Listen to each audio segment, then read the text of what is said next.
Welcome back to Anatomy of a Play. I'm Coach Hurt. Thanks for joining us today.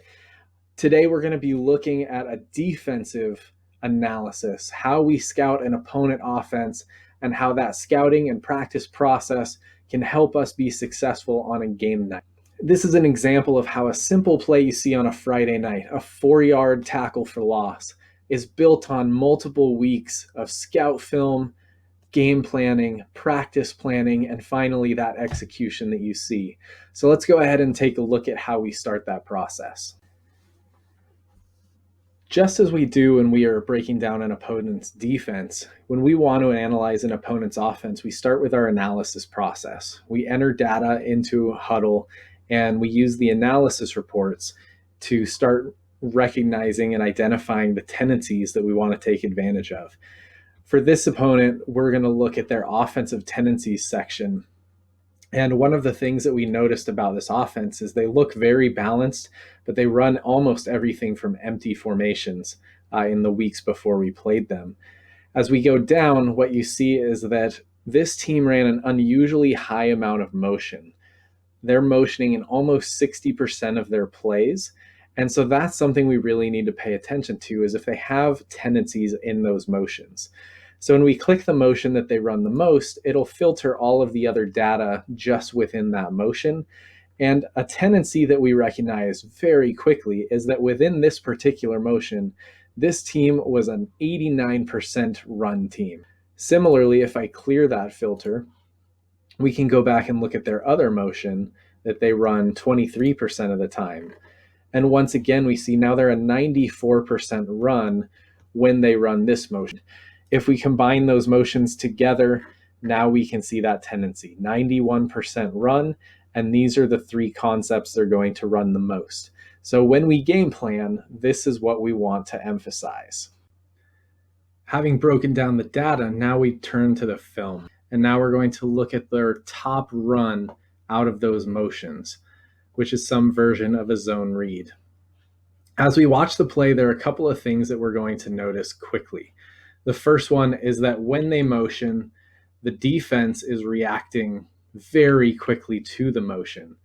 And something that we always watch is, how does a defense handle an offense? And if they do a good job against an offense, we try to figure out what did they do well and what can we borrow from that game plan.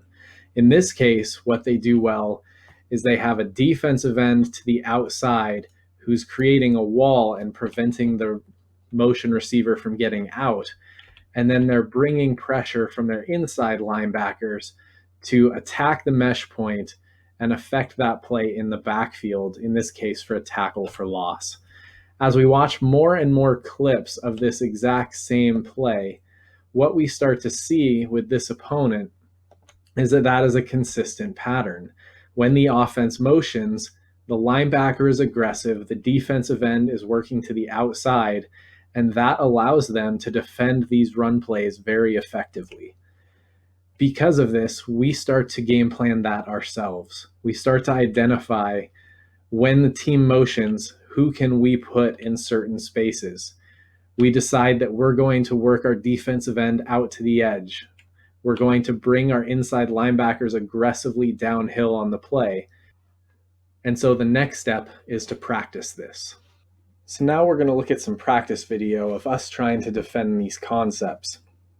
And the first thing that we do is we teach players these tendencies. So if you watch our defensive box players in here in the box, what you'll see is when the receiver begins to motion, they point to that receiver going in motion, because now they know what to expect. They've identified those tendencies. We've worked through it and talked about how we're going to defend those tendencies. And so now they see that coming and they know how to adjust. As that motion comes, you'll see that our linebackers are very aggressive, because that's what we've seen successful against these plays on film. As a result of that scouting and that practice, when we get to the game, we quickly identify when they're going to be doing that. And as soon as the receiver goes into motion, our defenders recognize it and they begin working downhill on that path that they've been practicing all week. They force that run to bounce outside, and we have extra bodies, both inside linebackers and our nickel, are coming down and can make that tackle. Just as it is on the offensive side of the ball, this process of analyzing data, watching scout film, practicing the things that we see, and then executing those things in the game is what's going to help us be successful.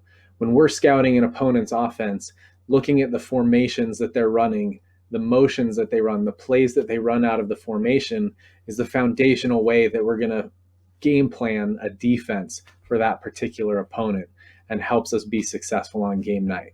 I hope you learned something interesting today, and I'll see you next time on Anatomy of a Play.